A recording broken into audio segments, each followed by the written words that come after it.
Hello, YouTube and my subscribers to my martial art YouTube channel. Of course, most of this channel has been a tribute channel. Once in a while, I put some other content on here. This one is an interview with Bill Superfoot Wallace that was conducted a few weeks ago in Glade Valley, North Carolina, with right there Soke Bobby Briggs and Sensei Mary Beth Briggs and yours truly. Bill was gracious enough to give us an interview. We did have someone who directed it for us, not with this camera. This camera was off to the side. And Soke and I have been asked many times to do a podcast or YouTube channel. And so this interview with Bill Wallace that we did, almost 2 hours, will be on that inaugural podcast when it happens. For right now, on this channel, I'm just going to put some teasers out there. There'll be about 2 or 3 more of these to come, about 10 minutes each. And so this was the opening of that interview from a different camera angle. I hope you enjoy it. I'm a big fan of Bill Wallace, and it was one of the highlights of my martial arts career in my life to be his demonstration partner, known as Japanese uke, from this seminar that he gave in Sparta, North Carolina, right after the interview. And it was just a blast. Usually I'm very reserved. I was not. I kind of let myself go for once and somewhat embarrassed by it because he was a hero of mine. I've been a fan since 13. I'm now almost 59, so it tells you how long I was a fan. So without further ado, here is just a taste of that interview, and this was the beginning of the interview. Enjoy. Hey everyone, this is Soke Briggs. We're here with Grand Master Bill Wallace, Kiyoshi Herford, and Sensei Briggs. We're here at our house in Glade Valley, North Carolina. We're getting ready to go into Sparta in a few minutes. Grand Master Wallace is here. He's going to teach a seminar for us here today. We've been pretty much with him all weekend. Yep. You've been Christiansburg, Radford, and now we're here in good old Sparta. Sparta, North Carolina. Well, close to it. We'll be there in a minute. We'll be there shortly. But we're here in Sparta, North Carolina, and we're honored to have him come in and teach a seminar for us with our class here, and spend the weekend with each other pretty much. Yeah. You sing each other every day since Thursday. Having a good time. Yeah.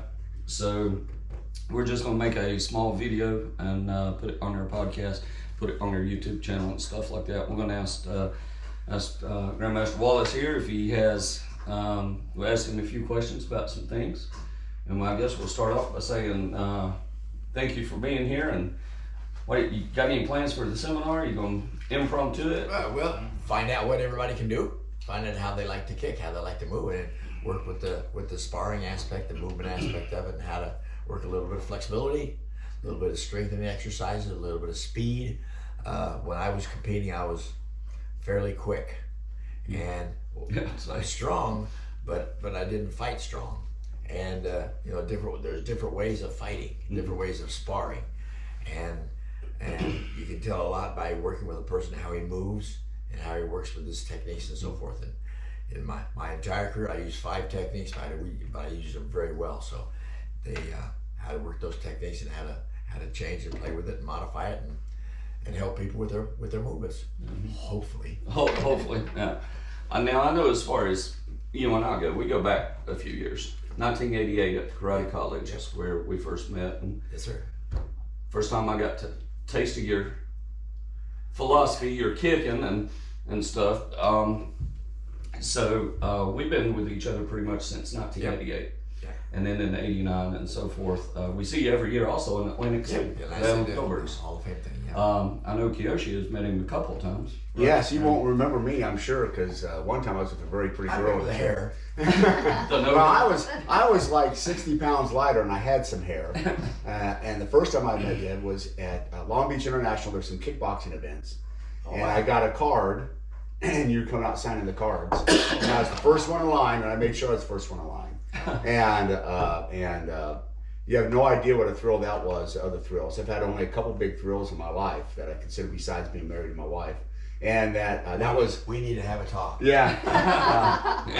But when I came from a really broken home, and so when you're looking for heroes, and you were my hero growing up, and I was like, that's how I want to kick, and that's how I do things. So I really picked up on it, and I love the philosophy of stripping things down, because no matter all the other kicks I do in the dojo, your psychological and physiological makeup, and you have said this, or it'd be in the magazines or in interviews, and it was true for me anyways, is that you're only going to do a few primary techniques when it comes down to it. So really master those, and because of you, I had a defensive side kick that I could kick at will on people.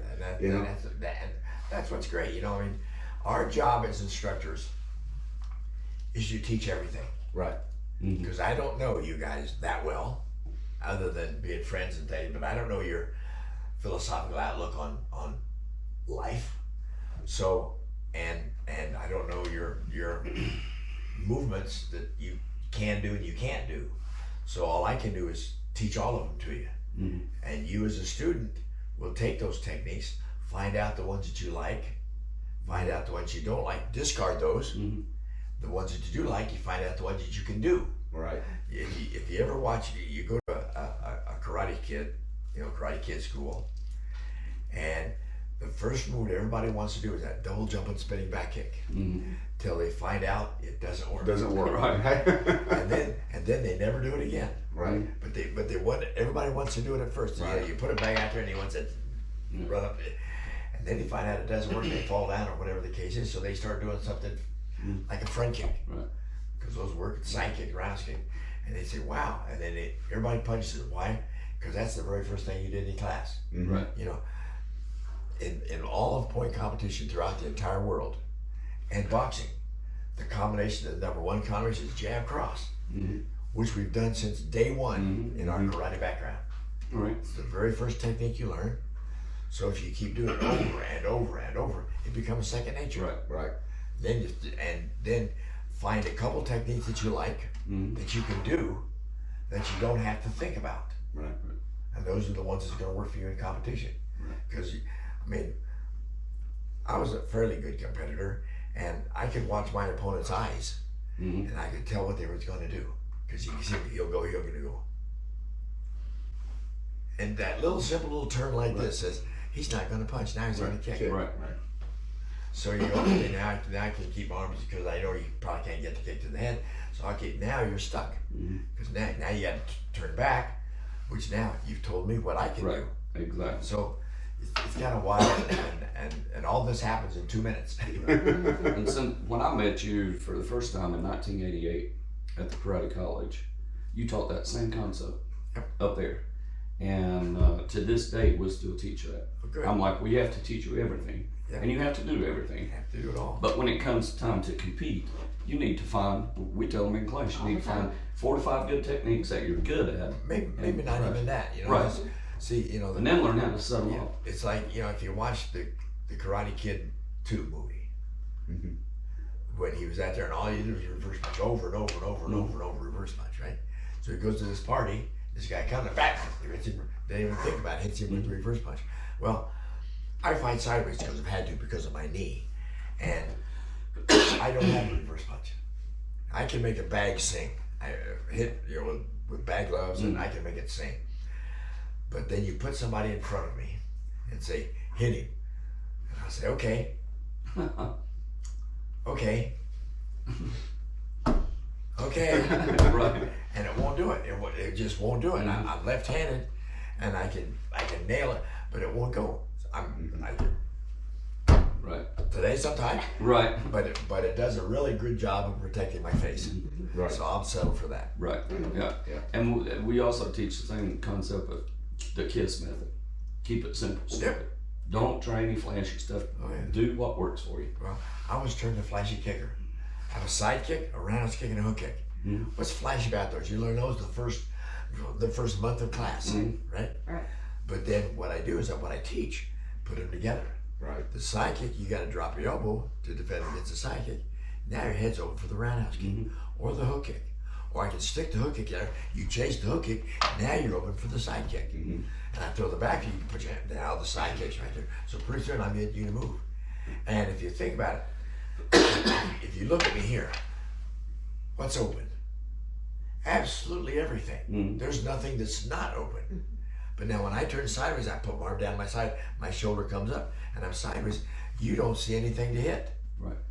Now, you gotta go, okay, where's the open? And all the time you're trying to find an opening, all the time you're psychologically figuring something out, your muscles are contracting, they're tightening up because you're anticipating. Now you've just become slower. Right.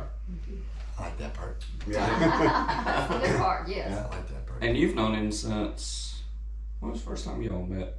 5 years ago, maybe?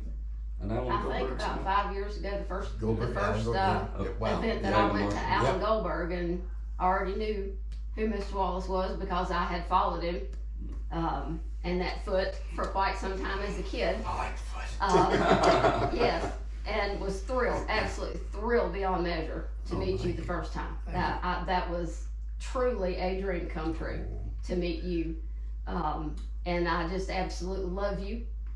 Have since the first day I met you, and just thrilled to have you here with us. Turn it off. We have a date. That's right. We're gonna go to lunch. Yes, but yes, what an honor it Well, is. yeah, and I appreciate it from the bottom of my heart. I really, really do. From the books and all that. But what I want everybody to understand is, I'm a normal person. Chuck Norris is a great person. Steven Seagal, we're all normal people. We put our pants on one leg at a time. Have to tie our shoes like everybody else has to tie their shoes.